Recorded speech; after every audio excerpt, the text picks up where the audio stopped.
आज मी पालक पनीर आणि हिरव्या वाटाण्याचे मस्त पराठे तयार केलेले आहेत. नमस्कार मंडळी, मी किशोरीज किचनमध्ये तुम्हा सर्वांचं अगदी मनपूर्वक स्वागत आहे.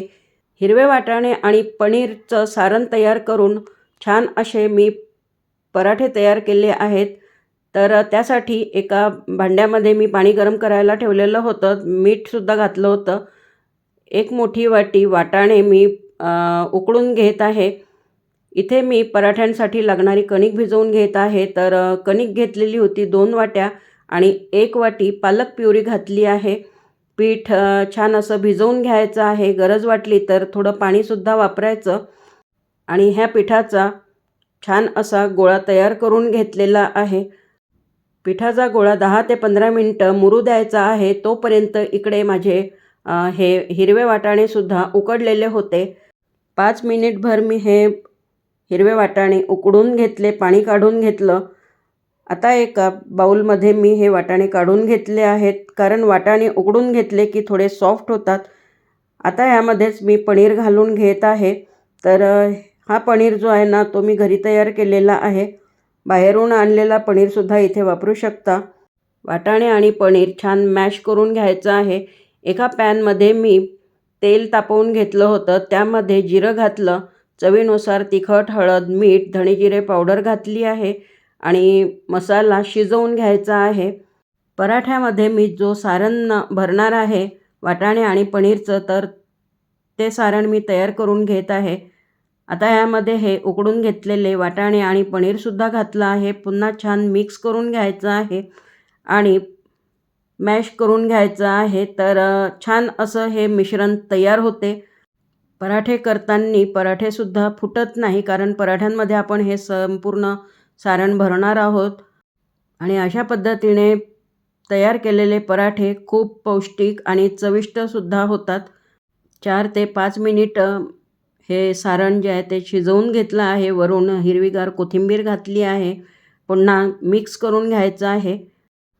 आपण खूप विविध प्रकारचे पराठे तयार करत असतो, जे की आपण सारण भरून तयार करतो. तर ह्यामध्ये आलूचं भरीत भरूनसुद्धा आपण आलू पराठा तयार करतो किंवा विविध प्रकारच्या भाज्या शिजवून त्याचेसुद्धा पराठे तयार करतो.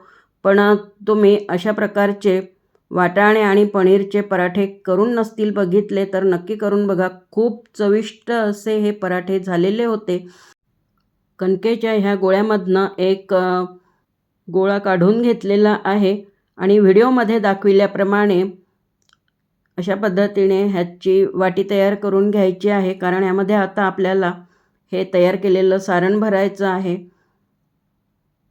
आणि सारण भरताना छान दाबून दाबून भरायचं, म्हणजे पराठा खायला खूप चविष्ट वाटतो आणि नुसतं कणिक खाल्ल्यासारखं आपल्याला वाटणार नाही. तर मसालासुद्धा भरपूर पाहिजे त्यामध्ये. तर छान मी दाबून असं हे सारण भरलेलं आहे. व्हिडिओमध्ये ज्या पद्धतीने मी पराठा तयार केलेला आहे, अगदी त्याच पद्धतीने पराठा तयार करायचा, म्हणजे अजिबात फुटणार नाही किंवा ह्यामधनं सारणसुद्धा अजिबात बाहेर येणार नाही. तर हाताच्या मदतीने पहिल्यांदा संपूर्ण सारण छान पसरवून घ्यायचं आहे आणि मग लाटून घ्यायचं आहे. तर अशा पद्धतीने जर तुम्ही पराठा कराल ना, तर संपूर्ण पराठाभर सारण पसरेल, म्हणजे कुठे कमी कुठे जास्त असं होणार नाही. एकसारखं सारण संपूर्ण पराठ्याभर पसरेल आणि खूप छान असे हे पराठे तयार होतात.